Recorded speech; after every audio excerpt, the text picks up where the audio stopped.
Hello, welcome to my backyard studio. Today I'll be showing you how to mordant animal fibers with wool and silk. What is a mordant? I really like the way Rebecca Burgess puts it in her book, Harvesting Color. She says, "The mordant is a translator that speaks both the language of the fiber and the language of the dye. It functions as a chemical bridge, binding to both the dye and the fabric more effectively than either can bind to the other." If you've watched my other video, How to Mordant Cellulose Fibers, you'll notice that that one has multiple steps because cellulose fibers have some extra layers on them we need to strip away before we dye. But protein or animal fibers have those proteins in there, and they are more readily available to absorb the dye.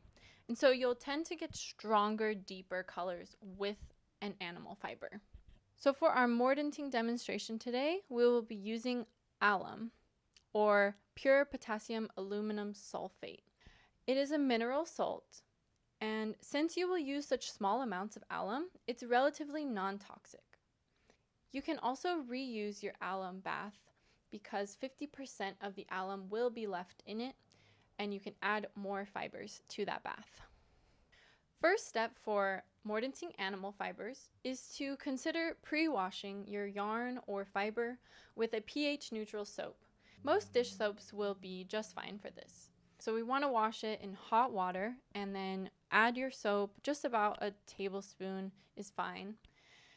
And you want to leave the fibers sitting in the hot water for up to 30 minutes to an hour. This is especially an important step for store-bought yarns. They can be treated with softeners or finishing agents, and so we want to be able to kind of strip that away with a pre-wash. After your fibers have been washed, it's time for us to weigh our material to be dyed. And then you will weigh out your alum amount, which is going to be 10% of your material weight. I usually weigh in grams or ounces. So then you can weigh out your alum, and you want to fill your pot with water and bring it to a boil. Once your pot is at a boil, add the mordant and stir to dissolve it fully. Then reduce your pot to a simmer.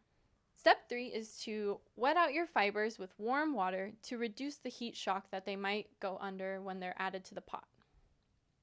Leave your fibers in the pot for 1 hour. Next, you can remove your fibers, and then you want to rinse them very thoroughly. I recommend using a bowl underneath to capture the extra water that you rinse, and reuse this in your bath as it will contain some extra alum. You want to make sure you rinse well, as any unbonded mordant can bond to dye in your vat and leave less dye for your fibers. Now that your fibers have been rinsed, you can use them in your dye vat right away, or you can set them aside and leave them for an indefinite period of time before you want to dye with them. Make sure that they are in a safe place where they won't get dusty or dirty. Because they are mordanted, they are ready to absorb lots of things you may not want on them. As alum settles to the bottom of the pot, you can pour off the diluted water in a garden or down the drain, and reuse any leftovers for another bath. Thanks again for tuning in to Mordanting Animal Fibers video. I will have the steps laid out and the supplies on a blog post on my website at carlylake.com/sharing. If you're curious about how to mordant cellulose fibers, I have another video on that, and how to create a dye bath, as well as how to dye your fabric. So check those out and leave any questions, comments you have below. I'll be happy to respond. Thank you so much, and happy dyeing!